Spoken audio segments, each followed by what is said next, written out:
ഇനി നമ്മൾ പറയാൻ പോകുന്നത് നാലാമത്തെ മോഡ്യൂളായ മിൽക്ക് ആൻഡ് മിൽക്ക് പ്രോഡക്ട്സിൻ്റെ രണ്ടാമത്തെ പാർട്ടായ പ്രിപ്പറേഷൻ ഓഫ് മിൽക്ക് പ്രോഡക്ട്സ് ആണ്.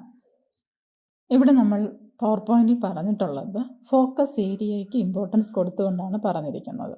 അതുകൊണ്ട് തന്നെ അതിന് കൂടുതൽ പ്രാധാന്യം നൽകി നിങ്ങൾ പഠിക്കേണ്ടതാണ്.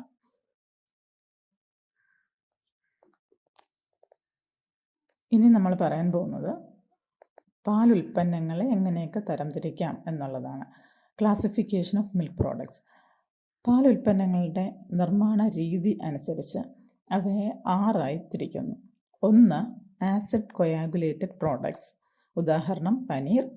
2. കോൺസെൻട്രേറ്റഡ് പ്രോഡക്ട്സ്, ഉദാഹരണം ഖോവ. 3. ഫാറ്റ് റിച്ച് പ്രോഡക്ട്സ്, ഉദാഹരണം ക്രീം, ഗീ. 4. ഫെർമെൻറ്റഡ് പ്രോഡക്ട്സ്, ഉദാഹരണം കേർഡ്.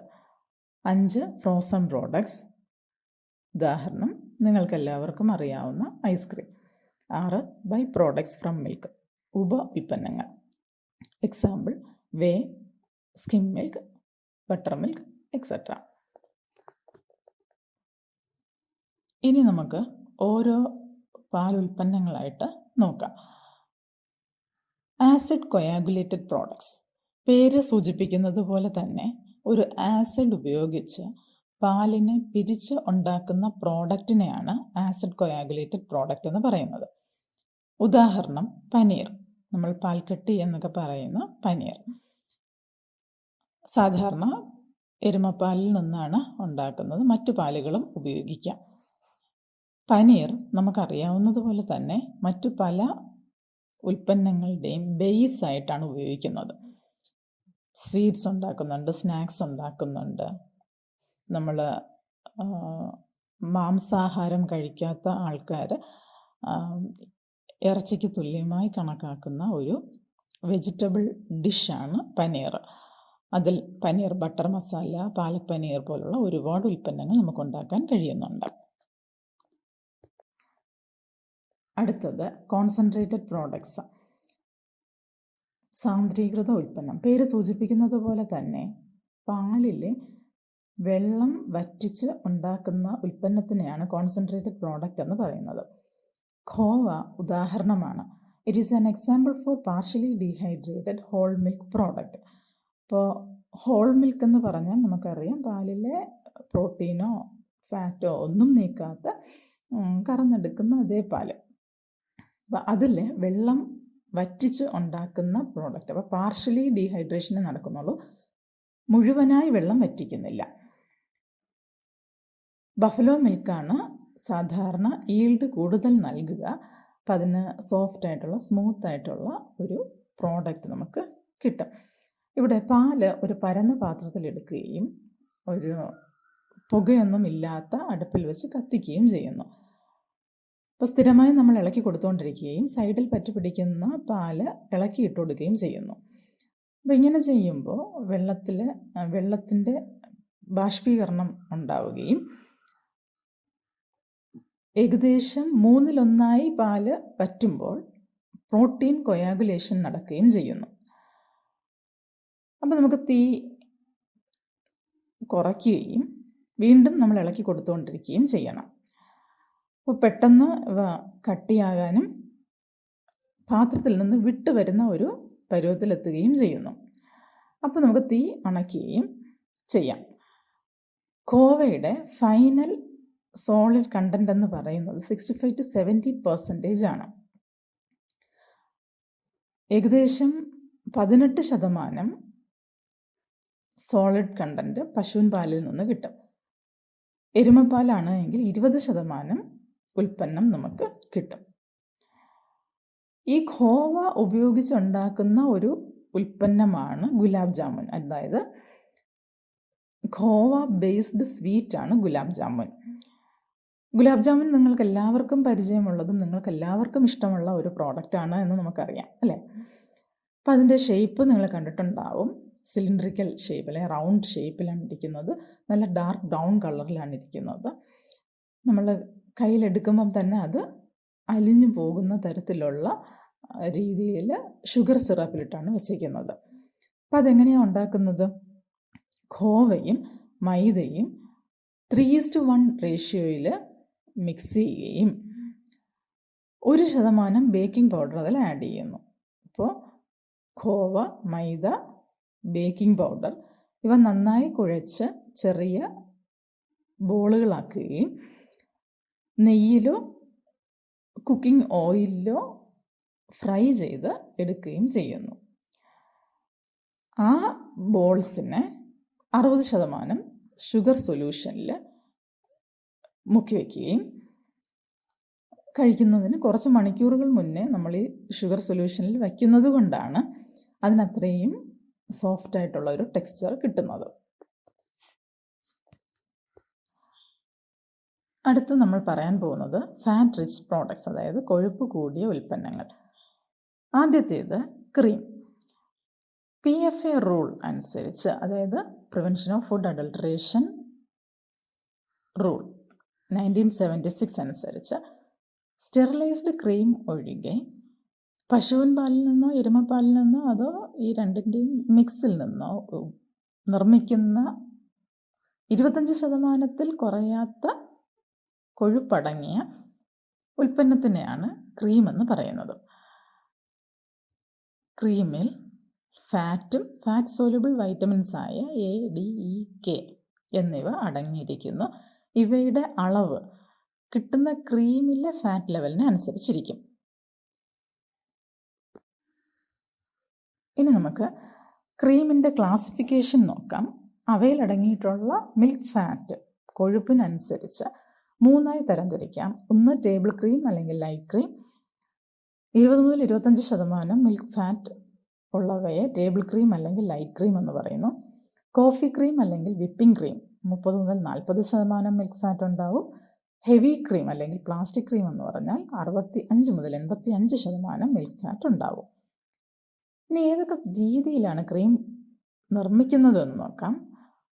ഒന്ന് ഗ്രാവിറ്റി മെത്തേഡ്. ഇത് നമുക്കറിയാവുന്ന കാര്യമാണ്. വീട്ടിൽ കുറച്ച് നേരം പാല് തിളപ്പിച്ചൊക്കെ വെച്ചതിന് ശേഷം വയ്ക്കുകയാണെന്നുണ്ടെങ്കിൽ ഒരു പാട പോലെ കെട്ടുന്നത് കാണാം. ഇത് ക്രീം ഫോർമേഷനാണ്. അപ്പോൾ ഇതെന്തുകൊണ്ടാണ് സംഭവിക്കുന്നത്? പാലിലെ കൊഴുപ്പ് മറ്റ് ഇൻഗ്രീഡിയൻസിനേക്കാൾ ഡെൻസിറ്റി കുറഞ്ഞവയാണ്. അപ്പോൾ ഡെൻസിറ്റി കുറഞ്ഞതിനൊരു ടെൻഡൻസി ഉണ്ട് സർഫസിലോട്ട് പൊങ്ങി വരുന്നതിനല്ലേ. അപ്പോൾ ഉയർന്നു വരുന്ന ആ പ്രോസസ്സ് വളരെ സ്ലോയാണ്. അതിന് ഒരുപാട് സമയം ആവശ്യമായി വരുന്നു. അപ്പോൾ ഗ്രാവിറ്റി മെത്തേഡ് ബേസ് ചെയ്യുന്നത് അവയുടെ ഫാറ്റ് ഗ്ലോബ്യൂൾസിൻ്റെ സൈസിനനുസരിച്ച് ഇതിൻ്റെ ക്രീം ഫോർമേഷൻ്റെ റേറ്റ് കൂടും. രണ്ടാമത്തെ മെത്തേഡ് എന്ന് പറയുന്നത് സെൻട്രിഫ്യൂഗൽ മെത്തേഡ്. ഇവിടെ ക്രീം സെപ്പറേറ്റർ ഉപയോഗിച്ച് ക്രീമിനെ നമ്മൾ സെപ്പറേറ്റ് ചെയ്യുന്നു. അതായത് ഗ്രാവിറ്റേഷണൽ ഫോഴ്സിനേക്കാൾ കൂടിയ 3000 മുതൽ 6000 ഇരട്ടി സ്പീഡിൽ നമ്മളൊരു സെൻട്രിഫ്യൂഗൽ ഫോഴ്സ് കൊടുക്കുന്നു. അപ്പോൾ കട്ടി കൂടിയ സ്കിം മിൽക്ക് പോർഷൻ, അതായത് ഫാറ്റ് മാറ്റിയ മിൽക്കിനെയാണ് നമ്മൾ സ്കിം മിൽക്ക് എന്ന് പറയുന്നത്. സ്കിം മിൽക്ക്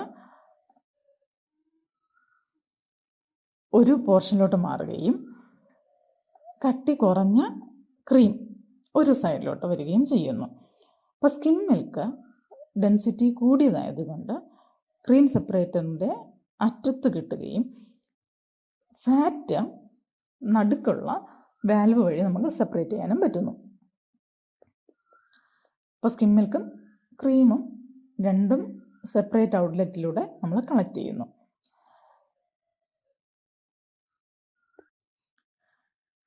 രണ്ടാമത്തെ ഉൽപ്പന്നമായ ഫാറ്റ് റിച്ച് പ്രോഡക്റ്റ് എന്ന് പറയുന്നത് ഗീ, നെയ്യ്. ക്ലാരിഫൈഡ് ബട്ടർ ഫാറ്റ്, അതായത് പശുവിൻ പാലിൽ നിന്നോ എരുമപ്പാലിൽ നിന്നോ ഉൽപ്പാദിപ്പിച്ച ക്ലാരിഫൈഡ് ബട്ടർ ഫാറ്റിനെയാണ് ഗീ അഥവാ നെയ്യ് എന്ന് നമ്മൾ പറയുന്നത്. PFA റൂൾ അനുസരിച്ച് പാലിൽ നിന്നോ ദേശി ബട്ടറിൽ നിന്നോ, അതായത് വെണ്ണയിൽ നിന്നോ ക്രീമിൽ നിന്നോ ഉണ്ടാക്കുന്ന കളറിങ് മെറ്റീരിയൽസ് ഒന്നും ആഡ് ചെയ്യാത്ത ഒരു ഉൽപ്പന്നത്തിനെയാണ് നെയ്യ് എന്ന് പറയുന്നത്. കെമിക്കൽ കോമ്പോസിഷൻ നോക്കുകയാണെങ്കിൽ മിൽക്ക് ഫാറ്റ് 99 മുതൽ 99.5% വരെ ഉണ്ടാവണം. മോയ്സ്ചർ കണ്ടൻറ്റ് 0.5% കൂടുതലാവാൻ പാടില്ല. പലതരത്തിലും നമുക്ക് നെയ്യ് ഉൽപ്പാദിപ്പിക്കാമെങ്കിലും ഇവിടെ നമ്മൾ 2 രീതികളാണ് പറയുന്നത്. ഒന്ന് കൺട്രി ഓർ ദേശി മെത്തേഡും ക്രീമറി ബട്ടർ മെത്തേഡും. ദേശി മെത്തേഡ് പറയുകയാണെങ്കിൽ ഫ്രഷ് ആയിട്ടുള്ള അല്ലെങ്കിൽ ദിവസേനയുള്ള വെണ്ണ കൂട്ടിവെച്ച് അവയെ ഒരു പാത്രത്തിൽ ചൂടാക്കുന്നു, ഇളക്കി കൊടുക്കുക. ചെറിയ തീയിൽ ആണ് ഇത് ചെയ്യുന്നത്.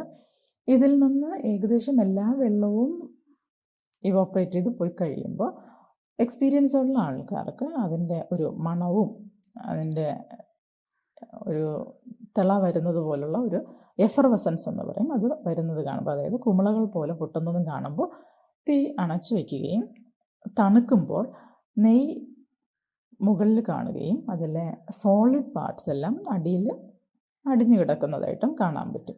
അപ്പോൾ നല്ല നെയ്യാണെങ്കിൽ അതിനൊരു പ്രത്യേകമായ മണവും ഗോൾഡൻ യെല്ലോ കളറും ചെറിയ ഒരു തരി പോലത്തെ അപ്പിയറൻസും ഉണ്ടാവും.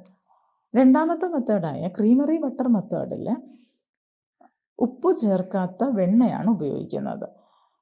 അപ്പോൾ അൺസോൾട്ടഡ് ക്രീമറി ബട്ടർ, ബട്ടറിനെ നമ്മളൊരു ഗീ ബോയിലറിൽ ചൂടാക്കുകയും ഇളക്കി കൊടുക്കുകയും ചെയ്യുന്നു. അവിടെ സ്റ്റീമും മറ്റ് ഇതൊക്കെ കൊടുക്കുന്നു.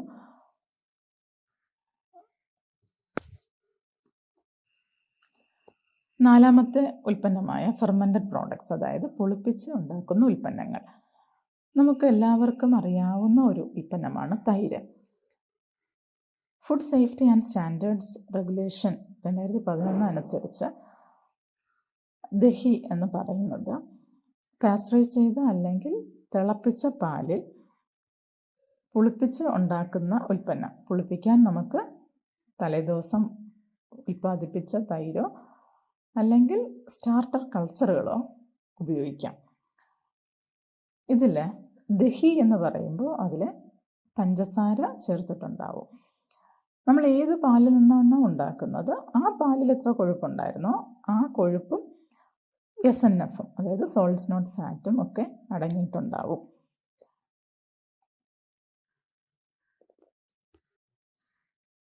നമുക്കിതെങ്ങനെയാണ് ഉണ്ടാക്കുന്നതെന്നറിയാം അല്ലേ? കാരണം പാല് പാസ്ചറൈസ് ചെയ്യുക, 85 ഡിഗ്രി സെൽഷ്യസിൽ 10 മിനിറ്റ് പാസ്ചറൈസ് ചെയ്യുക, തണുപ്പിക്കുക 20-25 ഡിഗ്രി സെൽഷ്യസ്, അതായത് റൂം ടെമ്പറേച്ചറിലോട്ട് കൊണ്ടുവരിക. 0.5% സ്റ്റാർട്ടർ കൾച്ചർ, അതായത് ബാക്ടീരിയൽ കൾച്ചർ ആഡ് ചെയ്യും, അല്ലെങ്കിൽ തലേദിവസത്തെ തൈര് തന്നെ ഒരു സ്റ്റാർട്ടർ കൾച്ചറായിട്ട് നമുക്ക് ഉപയോഗിക്കാവുന്നതാണ്. നന്നായി ഇളക്കി കൊടുത്തതിന് ശേഷം 16 മുതൽ 18 മണിക്കൂർ വരെ 22 മുതൽ 25 ഡിഗ്രി സെൽഷ്യസിൽ അനക്കാതെ വച്ചേക്കുക. അപ്പോൾ അതിൻ്റെ അസിഡിറ്റി 0.8-0.98% ആകും. അപ്പോൾ ഇത് നമ്മൾ ഫ്രിഡ്ജിലൊക്കെ സൂക്ഷിക്കുകയാണെന്നുണ്ടെങ്കിൽ ഒരാഴ്ചയോളം നമുക്ക് സൂക്ഷിക്കാവുന്നതാണ്. ഫെർമെൻറ്റഡ് പ്രോഡക്റ്റിലെ രണ്ടാമത്തെ ഉൽപ്പന്നമാണ് ചീസ്. ചീസിനെ ഡിഫൈൻ ചെയ്തിരിക്കുന്നത് it is A product made from curd obtained from milk by coagulating the casein with the help of rennet or similar enzymes in the presence of lactic acid produced by added microorganisms from which part of the moisture has been removed by cutting and or pressing, which has been shaped in a mold and then ripened by holding it at some time at suitable temperature and humidity. അതായത് പാലിനെ coagulate ചെയ്ത് കിട്ടുന്ന കേർഡിൽ റെന്നറ്റോ മറ്റ് എൻസൈംസോ add ചെയ്ത് micro organisms produce ചെയ്യുന്ന lactic ആസിഡിൻ്റെ സാന്നിധ്യത്തിൽ അതിൻ്റെ moisture content remove ചെയ്യുകയും കട്ട് ചെയ്ത് ഷേപ്പ് ചെയ്ത് പാകപ്പെടുത്തി എടുക്കുന്ന പ്രോഡക്റ്റിനെയാണ് ചീസ് എന്ന് പറയുന്നത്. ഇനി നമ്മൾ നോക്കാൻ പോകുന്നത് ചെഡാർ ചീസിൻ്റെ നിർമ്മാണ ഘട്ടങ്ങൾ ഏതൊക്കെയാണ് എന്നാണ്. Steps in manufacture of cheddar cheese. 1. Receiving of milk, അതായത് സംഭരണ കേന്ദ്രത്തിൽ പാല് സ്വീകരിക്കുന്നു. അതിനെ ഒരു പ്രീ ഹീറ്റിംഗ് ചെയ്യുന്നു, അതായത് 35 മുതൽ 40 ഡിഗ്രി സെൽഷ്യസിൽ ചെറുതായി ചൂടാക്കുന്നു. അതിനുശേഷം ഫിൽട്രേഷൻ അല്ലെങ്കിൽ ക്ലാരിഫിക്കേഷൻ, അതായത് അതിനകത്ത് ഡസ്റ്റോ മറ്റു പാർട്ടിക്കിൾസോ ഉണ്ടെങ്കിൽ അത് മാറ്റാൻ വേണ്ടി അതിനെ അരിച്ചെടുക്കുന്നു. ഫിൽട്രേഷൻ കഴിഞ്ഞ് കഴിഞ്ഞാൽ നമ്മൾ ചെയ്യുന്നത് standardisation of casein fat ratio ആണ്. അതായത് ചീസിന് ആവശ്യമായ കെസീൻ ഫാറ്റ് റേഷ്യോ 1:0.7 എന്ന രീതിയിൽ പാലിനെ സ്റ്റാൻഡർഡൈസ് ചെയ്യുന്നു. അതിനുശേഷം പാസ്ചറൈസേഷൻ ചെയ്യുന്നു. 63 ഡിഗ്രി സെൽഷ്യസിൽ 30 മിനിറ്റ് വെച്ച് പാസ്ചറൈസ് ചെയ്യുന്നു. അതിനെ 30 ഡിഗ്രി സെൽഷ്യസിലോട്ട് തണുപ്പിക്കുന്നു. അടുത്ത സ്റ്റേജ് എന്ന് പറയുന്നത് റൈപ്പനിങ് ആണ്. റൈപ്പനിങ് എന്നതുകൊണ്ട് ഉദ്ദേശിക്കുന്നത് ചെഡാർ ചീസ് സ്റ്റാർട്ടർ കൾച്ചർ, അതായത് സ്ട്രെപ്റ്റോകോക്കസ് ലാക്ടിസോ ക്രിമോറിസോ 1% പാലിൻ്റെ 1% എന്ന രീതിയിൽ ആഡ് ചെയ്യുകയും 15 മിനിറ്റ് അങ്ങനെ തന്നെ വെച്ചേക്കുകയും ചെയ്യുന്നു. ഇത് കേർഡ് ഫോർമേഷന് സഹായിക്കുകയും ആവശ്യമില്ലാത്ത മൈക്രോ ഓർഗാനിസത്തിൻ്റെ ഗ്രോത്തിന് തടയുകയും ഇതിലുള്ള മോയ്സ്ചർ കണ്ടൻറ്റിനെ കൺട്രോൾ ചെയ്യുകയും ചെയ്യുന്നു. അടുത്ത സ്റ്റെപ്പ് എന്ന് പറയുന്നത് റെന്നറ്റിംഗ് ആണ്. റെന്നറ്റ് ആഡ് ചെയ്യുന്ന പ്രോസസ്സിനെയാണ് റെന്നറ്റിംഗ് എന്ന് പറയുന്നത്. എഗ് കാസിൻ്റെ അബോമേസത്തിൽ നിന്ന് അല്ലെങ്കിൽ ബാക്ടീരിയൽ ഗ്രോത്തിൽ നിന്ന് എടുക്കുന്ന ക്രൂഡ് പ്രിപ്പറേഷനാണ് റെന്നറ്റ്. ഇതിൽ 2 എൻസൈംസ് ഉണ്ട്, റെനിനും ട്രിപ്സിനും.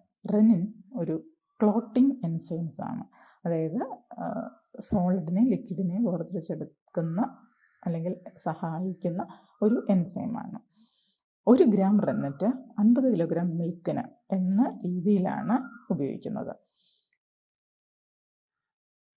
അടുത്ത സ്റ്റെപ്പ് കൊയാഗുലേഷനാണ്. ഇപ്പോൾ റെന്നറ്റ് ആഡ് ചെയ്താൽ ലിക്വിഡ് മിൽക്ക് ഒരു സെമി സോളിഡ് സ്റ്റേജിലോട്ട് മാറുന്നു. അങ്ങനെ കേർഡ് ഫോം ചെയ്യുന്നു. ഒരു 20-25 മിനിറ്റ് കഴിയുമ്പോൾ, റെന്നറ്റ് ആഡ് ചെയ്ത് 20-25 മിനിറ്റ് കഴിയുമ്പോൾ കൊയാഗുലേഷൻ സംഭവിക്കുന്നു. അത് കഴിഞ്ഞാൽ കട്ടിംഗ് ഓഫ് കൊയാഗുലം, ചീസ് നൈഫ് ഉപയോഗിച്ച് കട്ട് ചെയ്യുന്നു. കിട്ടിയ സെമി സോളിഡ് മെറ്റീരിയലിൽ കേർഡിനെ അല്ലെങ്കിൽ കൊയാഗുലത്തിനെ ചെറിയ ചെറിയ ക്യൂബുകളായിട്ട് കട്ട് ചെയ്യുന്നു. അതിന് വെർട്ടിക്കൽ നൈഫും ഹൊറിസോണ്ടൽ നൈഫും ഉപയോഗിക്കാറുണ്ട്. കട്ടിങ് കഴിഞ്ഞാൽ കുക്കിംഗ് ആണ് വരുന്നത്. 15 മിനിറ്റിനുള്ളിൽ, അതായത് കട്ടിങ് കഴിഞ്ഞ് 15 മിനിറ്റിനുള്ളിൽ കുക്കിംഗ് തുടങ്ങുന്നു. പതുക്കെ ചൂട് കൂട്ടുന്ന രീതിയിലാണ് ചെയ്യുന്നത്. 15 മിനിറ്റ് കൊണ്ട് 32 ഡിഗ്രി സെൽഷ്യസ് എത്തുന്ന രീതിയിൽ ചൂട് കൂട്ടുകയും അതിനുശേഷം 38 മുതൽ 39 ഡിഗ്രി സെൽഷ്യസ് എത്തുന്നത് വരെ ഓരോ 5 മിനിറ്റിലും 1 ഡിഗ്രി സെൽഷ്യസ് വീതം ചൂട് കൂടുന്ന രീതിയിലാണ് കുക്കിംഗ് ചെയ്യുന്നത്. കുക്കിംഗ് കഴിഞ്ഞാൽ ഡ്രെയിനേജ് ഓഫ് വേ. ഇപ്പോൾ നമ്മൾ നേരത്തെ പറഞ്ഞു, കൊയാഗുലേഷൻ നടക്കുമ്പോൾ ഒരു ലിക്വിഡ് പോർഷനും സോളിഡ് പോർഷനും നമുക്ക് കിട്ടും. അതിലെ ലിക്വിഡിനെ, അതായത് വേയെ റിമൂവ് ചെയ്യുന്ന പ്രോസസ്സാണ് ഡ്രെയിനേജ് ഓഫ് വേ.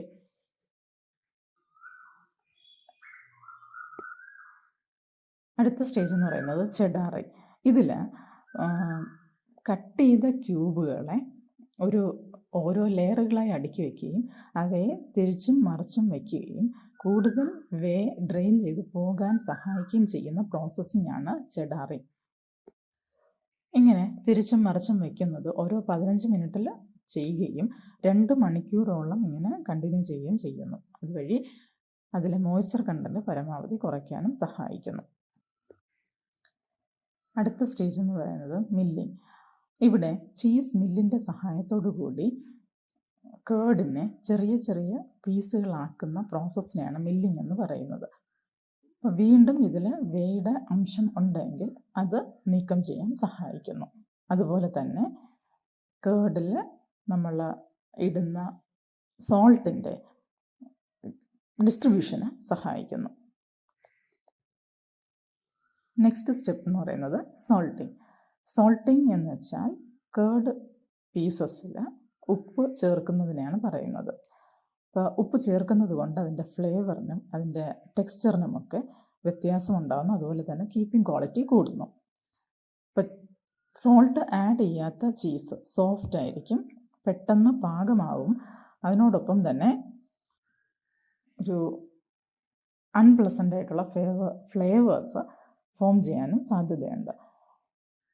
അപ്പോൾ സാധാരണ കേർഡിൻ്റെ 1 മുതൽ 2% സോൾട്ടാണ് ആഡ് ചെയ്യുന്നത്. അടുത്ത സ്റ്റേജ് എന്ന് പറയുന്നത് ഹൂപ്പിംഗ്.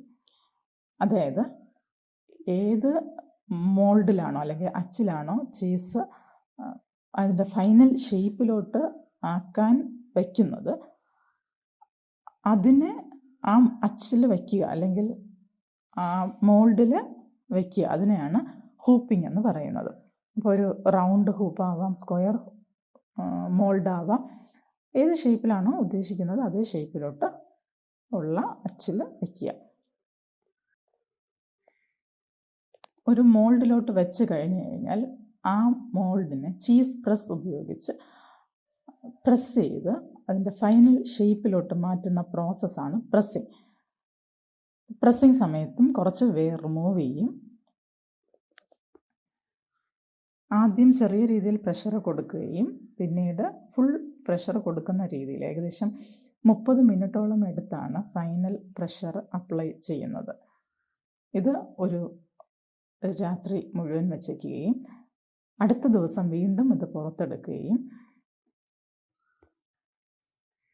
ചീസ് ക്ലോത്ത് കഴുകിയതിന് ശേഷം വീണ്ടും തിരിച്ച് വയ്ക്കുന്നു. അതായത് മുകൾ വശം താഴെ വരുന്ന രീതിയിൽ വീണ്ടും ഹൂപ്പിൽ വയ്ക്കുകയും അതായത് മോൾഡിൽ വയ്ക്കുകയും വീണ്ടും ഈ പ്രോസസ്സ് റിപ്പീറ്റ് ചെയ്യുകയും ചെയ്യുന്നു.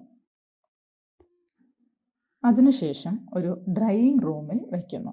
അവിടെ ടെമ്പറേച്ചർ 12 മുതൽ 16 ഡിഗ്രി സെൽഷ്യസും ഹ്യൂമിഡിറ്റി 80 മുതൽ 85% ആയിരിക്കും. ഇവിടെ ഓരോ ദിവസവും ചീസ് ബ്ലോക്കുകളെ മറിച്ചും തിരിച്ചും വയ്ക്കുകയും ചെയ്യുന്നു. അടുത്ത സ്റ്റേജായ പാരഫിന്നിങ് എന്നതുകൊണ്ട് ഉദ്ദേശിക്കുന്നത് ഉരുക്കിയ പാരഫിന്നിൽ കുറച്ച് സെക്കൻഡുകൾ ചീസ് ബ്ലോക്കുകൾ ഡിപ്പ് ചെയ്യുന്നു. ഇത് ചെയ്യുന്നത് കൊണ്ട് ഒരു ലെയർ പാരഫിൻ്റെ കോട്ടിംഗ് ചീസ് ബ്ലോക്കുകളിൽ ഉണ്ടാവുകയും വീണ്ടും മോയ്സ്ചർ കണ്ടൻറ്റ് നഷ്ടപ്പെടുന്നത് തടയുകയും ചെയ്യുന്നു. അതുപോലെ തന്നെ പൂപ്പൽ വളർച്ചയോ മറ്റ് കാര്യങ്ങളോ ഇൻസെക്ട്സോ ഒന്നും വരാതിരിക്കാനും, അതായത് ഏജിങ്ങിൻ്റെ സമയത്ത് പൂപ്പൽ വളർച്ചയോ പ്രാണികളോ ഒന്നും വരാതിരിക്കാനും സഹായിക്കുന്നു. ലാസ്റ്റ് സ്റ്റേജായ ക്യൂറിങ് അല്ലെങ്കിൽ റൈപ്പനിങ് എന്നതുകൊണ്ട് ഉദ്ദേശിക്കുന്നത് 2 മുതൽ 6 മാസം വരെ ഒരു 10 ഡിഗ്രി സെൽഷ്യസ് ടെമ്പറേച്ചറിൽ ചീസിനെ റൈപ്പനിങ്ങിന് വേണ്ടി അല്ലെങ്കിൽ മെച്ചുറിങ്ങിന് വേണ്ടി, നമ്മളതിനെ ഏജിങ് എന്ന് പറയാറുണ്ട്, വേണ്ടി അതിൻ്റെ പ്രത്യേക ചേമ്പറുകളിൽ സൂക്ഷിക്കുന്ന പ്രോസസ്സിനെയാണ് ക്യൂറിങ് എന്ന് പറയുന്നത്. ഇവിടെ അതിൻ്റെ കെമിക്കലും ബാക്ടീരിയോളജിക്കൽ പ്രോപ്പർട്ടീസിലും വ്യത്യാസമുണ്ടാവുകയും ചീസിൻ്റെ ക്യാരക്ടറിസ്റ്റിക് ഫ്ലേവർ ബോഡി ടെക്സ്ചറും ഡെവലപ്പ് ചെയ്യുകയും ചെയ്യുന്നു. ഗ്രീൻ ചീസ് എന്ന് പറഞ്ഞു കഴിഞ്ഞാൽ ക്യാരക്ടറിസ്റ്റിക് ഫ്ലേവറും ബോഡി ടെക്സ്ചറും ഒക്കെ ഉണ്ടാകുന്നതിന് മുന്നേ എടുക്കുന്ന ഒരു ചീസിനെയാണ് നമ്മൾ ഗ്രീൻ ചീസ് എന്ന് പറയുന്നത്. ഈ പറഞ്ഞതുപോലെ 2 മുതൽ 6 മാസം വരെ ഇരുന്ന് റൈപ്പനിങ് കഴിഞ്ഞ ചീസാണെങ്കിൽ നമ്മൾ ഹാർഡ് ചീസ് എന്ന് പറയും.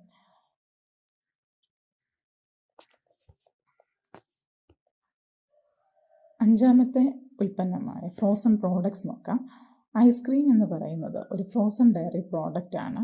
ക്രീമും മറ്റ് ഡയറി ഉൽപ്പന്നങ്ങളിലും ഷുഗറും ഫ്ലേവറും ആഡ് ചെയ്ത് സ്റ്റെബിലൈസേഴ്സോ കളേഴ്സോ ആഡ് ചെയ്യുകയോ ചെയ്യാതിരിക്കുകയോ ചെയ്യുന്ന ഒരു ഉൽപ്പന്നമാണ് ഐസ്ക്രീം.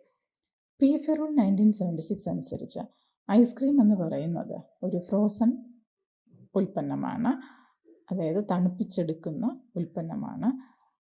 പശുവിൻ പാലോ എരുമപ്പാലോ അത് രണ്ടും കൂടെയോ അല്ലെങ്കിൽ ക്രീമിൽ നിന്നോ ഉൽപ്പാദിപ്പിക്കുന്ന പഞ്ചസാരയും മുട്ടയും ഫ്രൂട്ട്സ്, നട്ട്സ്, ചോക്ലേറ്റ്, മറ്റ് ഫ്ലേവറുകളോ പെർമിറ്റഡ് ആയിട്ടുള്ള, അതായത് അനുവദനീയമായിട്ടുള്ള നിറങ്ങളോ ചേർത്തിട്ടുള്ളതും ചേർക്കാത്തതുമായ ഉൽപ്പന്നമാണ് ഐസ്ക്രീം എന്ന് പറയുന്നത്. ഇതിൽ സ്റ്റെബിലൈസേഴ്സും ഇമൾസിഫയേഴ്സും ആഡ് ചെയ്യാം, പക്ഷേ മൊത്തം വെയ്റ്റിൻ്റെ 0.5% കൂടുതലാകാൻ പാടില്ല.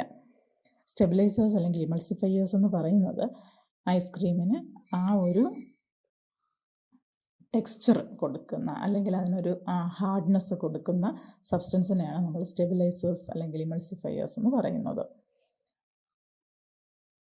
ഇതിൽ PFA റൂൾ അനുസരിച്ച് 10% കുറയാത്ത മിൽക്ക് ഫാറ്റും 3.5% പ്രോട്ടീനും 36% ടോട്ടൽ സോളിഡ്സും ഉണ്ടാവണം. ഐസ്ക്രീമിൻ്റെ നിർമ്മാണം എങ്ങനെയാണ് എന്ന് നോക്കാം. 1. Selection of ingredients.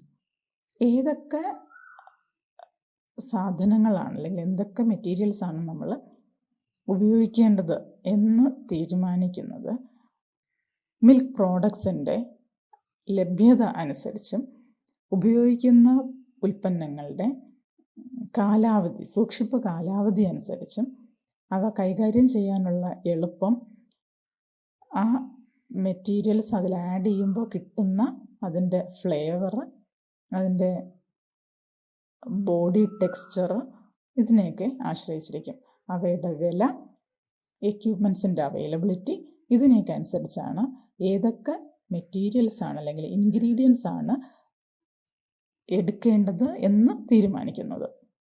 രണ്ടാമത്തെ സ്റ്റേജായ ഫിഗറിംഗ് ദ മിക്സ്. ഇതിൽ നമ്മൾ ഉദ്ദേശിക്കുന്നത് ഏതൊക്കെ ഉൽപ്പന്നങ്ങളാണ് ഉപയോഗിക്കുന്നത് എന്ന് തീരുമാനിച്ചു കഴിഞ്ഞാൽ അവ എങ്ങനെയെങ്കിലും മിക്സ് ചെയ്തിട്ട് കാര്യമില്ല. അവയുടേതായ അളവുകളിൽ മിക്സ് ചെയ്താൽ മാത്രമേ അതിൻ്റെ ഫൈനൽ പ്രോഡക്റ്റിൽ ഉണ്ടാവേണ്ട ഫ്ലേവറും ടെക്സ്ചറും കിട്ടുകയുള്ളൂ. അപ്പോൾ അതിനനുസരിച്ച് അതിനെ കാൽക്കുലേറ്റ് ചെയ്ത് മിക്സ് ചെയ്യുന്ന പ്രോസസ്സാണ് ഫിഗറിംഗ് ദ മിക്സ്. അടുത്ത സ്റ്റേജായ മേക്കിംഗ് ദ മിക്സ്. ആവശ്യമായ അളവിൽ ഇൻഗ്രീഡിയൻസ് എടുത്തു കഴിഞ്ഞാൽ അതിൽ ഷുഗർ ആഡ് ചെയ്യുന്നു. ടോട്ടൽ സോളിഡ്സ് 36% കുറയാത്ത രീതിയിൽ ഷുഗർ എടുത്ത ഇൻഗ്രീഡിയൻസിൻ്റെ 15% എന്ന നിരക്കിൽ ആഡ് ചെയ്യുന്നു. സ്റ്റെബിലൈസറായിട്ട് ജെലാറ്റിൻ അല്ലെങ്കിൽ സോഡിയം ആൽജിനേറ്റ് ഉപയോഗിക്കുന്നു. നേരത്തെ പറഞ്ഞു, ഫൈനൽ വെയ്റ്റിൻ്റെ 0.5% കൂടുതലാവാൻ പാടില്ല. അടുത്ത സ്റ്റെപ്പ് എന്ന് പറയുന്നത് പാസ്ചറൈസേഷൻ ഓഫ് മിൽക്ക്.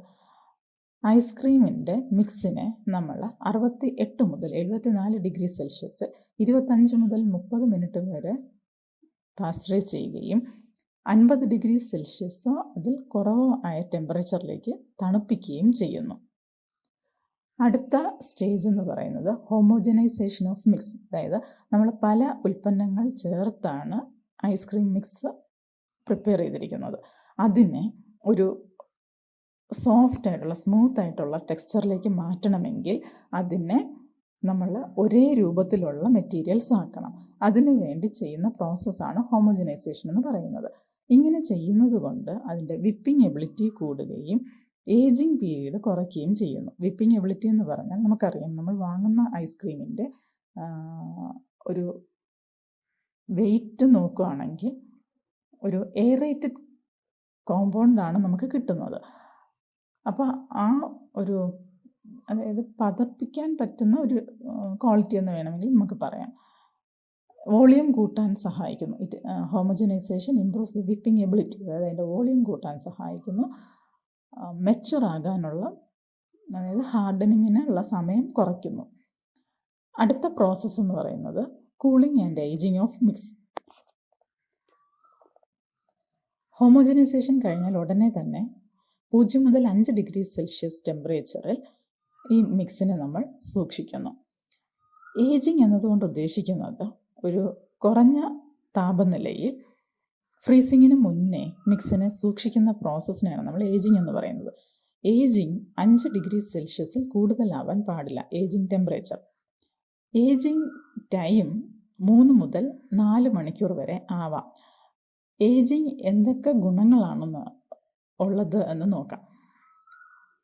ഒരു ഐസ്ക്രീം നമുക്ക് കയ്യിലെടുക്കുമ്പോൾ കുറച്ച് നേരം അത് ഹാർഡായിട്ടിരിക്കുകയും പിന്നെ മെൽറ്റ് ചെയ്ത് പോവുകയും ചെയ്യുന്നു. അത് അതിൻ്റെ ബോഡി ആൻഡ് ടെക്സ്ചർ എന്ന് നമ്മൾ പറയും. അതുപോലെ തന്നെ അതിൻ്റെ വിപ്പിംഗ് കപ്പാസിറ്റി, അതായത് നമ്മൾ 1 ലിറ്റർ പാലാണ് എടുക്കുന്നതെങ്കിൽ ഒരു 1.5 2 ലിറ്റർ ഐസ്ക്രീം ആക്കാൻ പറ്റുന്ന രീതിയിൽ വോളിയം കൂട്ടുക, വിപ്പിംഗ് കപ്പാസിറ്റി കൂട്ടുന്നു. ഓവർ റൺ കൂട്ടുന്നു. ഓവർ റൺ എന്നതുകൊണ്ട് ഉദ്ദേശിക്കുന്നത് നേരത്തെ പറഞ്ഞതുപോലെ ഒരു ലിറ്റർ പാലെടുത്താൽ അതിൽ നിന്ന് നമുക്ക് 1-2 ലിറ്റർ, അതായത് നമ്മൾ എടുത്ത പാലിനേക്കാൾ എത്ര കൂടുതൽ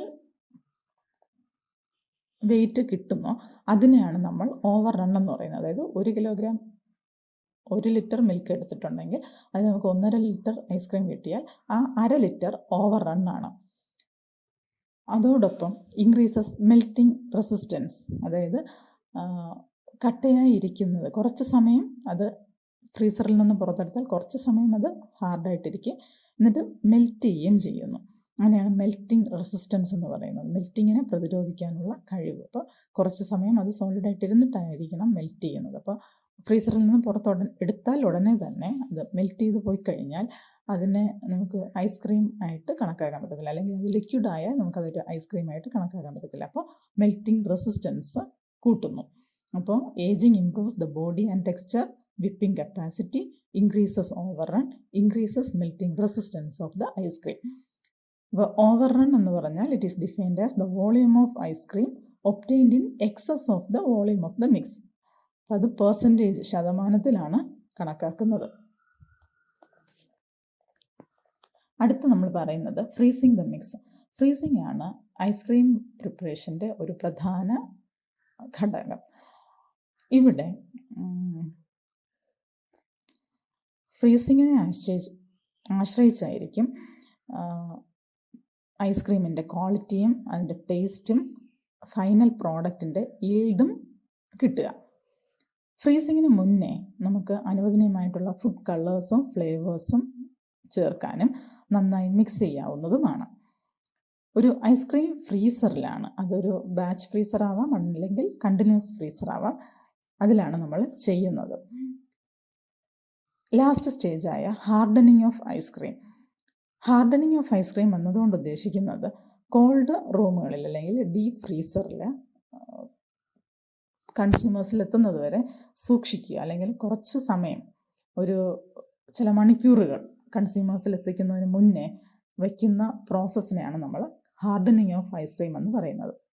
ഇവിടുത്തെ ടെമ്പറേച്ചർ എന്ന് പറയുന്നത് -20 ഡിഗ്രി സെൽഷ്യസോ അതിൽ കുറവോ ആയിരിക്കും. By products from milk. ഇതിൽ ആദ്യത്തേത് വേ. പനീർ, ചീസ് പോലുള്ള ഉൽപ്പന്നങ്ങൾ നിർമ്മിക്കുമ്പോൾ അതിൽ നിന്ന് കിട്ടുന്ന ലിക്വിഡ് പോർഷനെയാണ് വേ എന്ന് പറയുന്നത്. ഇത് വേ പ്രോട്ടീൻ കോൺസെൻട്രേറ്റ്, ലാക്ടോസ്, വേ ഡ്രിങ്ക്, ഡയറ്ററ്റിക് ബിവറേജുകൾ എന്നിവയുടെ ബേസ് മെറ്റീരിയലായിട്ട് ഉപയോഗിക്കുന്നു.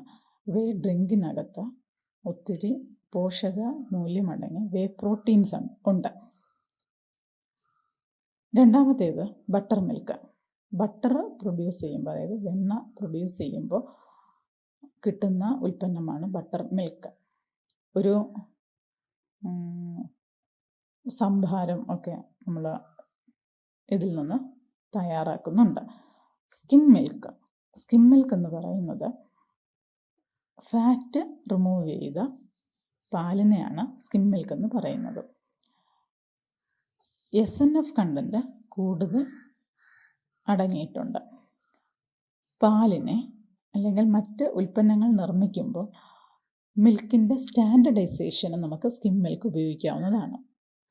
സ്കിം മിൽക്ക് പൗഡർ നിർമ്മിക്കാനും കോഫി വൈറ്റ്നർ നിർമ്മിക്കാനും ഇത് ഉപയോഗിക്കുന്നു. ഈ യൂണിറ്റിലെ ആക്ടിവിറ്റി നമുക്ക് നോക്കാം. Collect photos and prepare an album on different types of milk products. Photos collect ചെയ്യുകയും ഒരു ആൽബം, വിവിധ തരത്തിലുള്ള പാലുൽപ്പന്നങ്ങളുടെ ഒരു ആൽബം നിർമ്മിക്കുകയും ചെയ്യുക. ഈ യൂണിറ്റിലെ ചോദ്യങ്ങൾ നോക്കാം.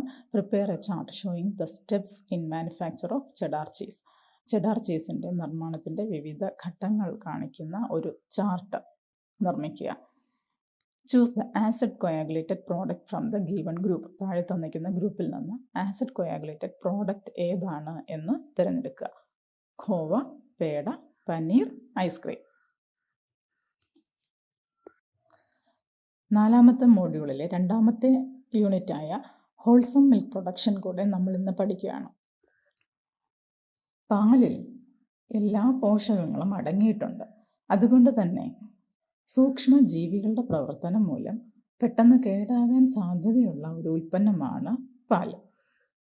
ഹോൾസം മിൽക്ക് പ്രൊഡക്ഷൻ കൊണ്ട് ഉദ്ദേശിക്കുന്നത് പാലിൽ സൂക്ഷ്മജീവികളുടെ അളവ് കുറയ്ക്കുകയും അതുവഴി കണ്ടാമിനേഷൻ തടയുക എന്നുള്ളതുമാണ്. ക്ലീൻ മിൽക്ക് പ്രൊഡക്ഷൻ, ശുദ്ധമായ പാലുൽപാദനം. Wholesome milk production denotes the production of milk with minimum amount of bacteria and keeping it in safe condition till the milk is processed.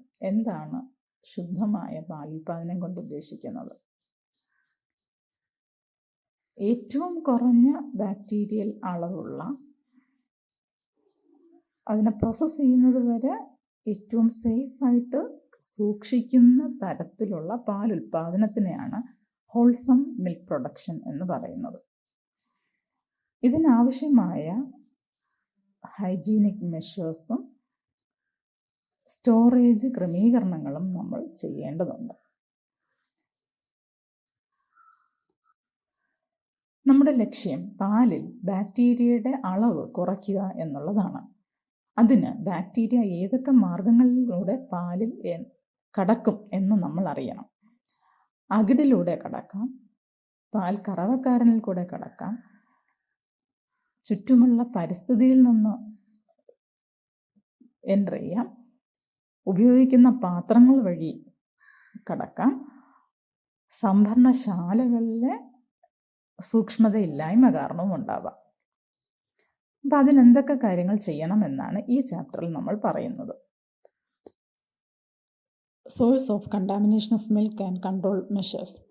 പാല് മലിനമാകുന്ന സ്രോതസ്സുകൾ ഏതൊക്കെയാണ് എന്നും അതിൻ്റെ നിയന്ത്രണ മാർഗങ്ങൾ ഏതൊക്കെയാണ് എന്നുമാണ് ഇവിടെ നമ്മൾ പറയുന്നത്. ഒന്ന്, അടർ. അടർ രണ്ട് തരത്തിൽ സോഴ്സ് ആവാം. എക്സ്റ്റീരിയറും ഇൻറ്റീരിയറും, അതായത് അകമേയും പുറമേയും അകിട് വഴി കണ്ടാമിനേഷൻ ഉണ്ടാകാം. എക്സ്റ്റീരിയർ ഓഫ് അടർ നോക്കുകയാണെങ്കിൽ പശുവിനെ കറക്കുന്നതിന് മുന്നേ പിൻഭാഗം നന്നായി കഴുകി ഉണക്കി വൃത്തിയാക്കണം. പിൻഭാഗം കഴുകാൻ പറ്റിയില്ല എങ്കിൽ അടറെങ്കിലും നന്നായി കഴുകി ഉണങ്ങിയ ടവൽ കൊണ്ട് തുടച്ച് വൃത്തിയാക്കണം. കഴുകുമ്പോൾ ആൻറ്റിസെപ്റ്റിക് ലോഷൻ ഉപയോഗിക്കാവുന്നതാണ്. പൊട്ടാഷ്യം പെർമാംഗനേറ്റ് പോലുള്ള സൊല്യൂഷൻസ് ഉപയോഗിക്കാവുന്നതാണ്. അടറിന് ചുറ്റും, ഫ്ലാങ്കിന് ചുറ്റുമുള്ള ഹെയർസ്, ചെറിയ രോമങ്ങൾ ക്ലിപ്പ് ചെയ്ത് കളയാവുന്നതാണ്. അടറിന് അകത്തു നിന്നുള്ള സ്രോതസ്സുകൾ നോക്കുകയാണെങ്കിൽ നേരത്തെ കറന്ന പാലിൻ്റെ ബാക്കി ടീറ്റിൽ ഉണ്ടാവും. അവിടെ മൈക്രോ ഓർഗാനിസം മൾട്ടിപ്ലൈ ചെയ്തിട്ടുണ്ടാകും. ആ പാല് ഇപ്പോൾ കറക്കുന്ന പാലിൽ ചേർക്കുകയാണെങ്കിൽ അതിൽ ബാക്ടീരിയൽ ലോഡ് വളരെ അധികമായിരിക്കും. അതുകൊണ്ട് നമുക്ക് ചെയ്യാൻ പറ്റുന്നത് ആദ്യത്തെ കുറച്ച് തുള്ളി പാല് കളയുന്നതാണ് നല്ലത്. അപ്പോൾ ഡിസ്കാർഡ് ഫോർ മിൽക്ക് അല്ലെങ്കിൽ ഫ്യൂ സ്ട്രിപ്സ് ഓഫ് മിൽക്ക്. ചില അനിമൽസിന് സബ് ക്ലിനിക്കൽ മാസ്റ്റൈറ്റിസ് ഉണ്ടാകും. അതായത് നമുക്ക് പുറമേ മനസ്സിലാക്കാൻ പറ്റാത്ത, പുറമേ ലക്ഷണങ്ങളൊന്നുമില്ലാത്ത ഒരു മാസ്റ്റൈറ്റിസ് അല്ലെങ്കിൽ അകിട് വീക്കം ഉണ്ടാകും. ഇത് നമുക്ക് കാലിഫോർണിയ മാസ്റ്റൈറ്റിസ് ടെസ്റ്റ് അല്ലെങ്കിൽ സ്ട്രിപ്പ് കപ്പ് ഉപയോഗിച്ച് ഐഡൻറ്റിഫൈ ചെയ്യാവുന്നതാണ്. Check for mastitis using strip cup or California mastitis test. Discard foremilk. Avoid dusty environment at milking time. അതായത് air and dust in the cattle shed ഒരു source ആണ്. അതായത് തൊഴുത്തിലെ പൊടിപടലങ്ങളും വായുവും ഒരു സ്രോതസ്സായിട്ട് work ചെയ്യുക.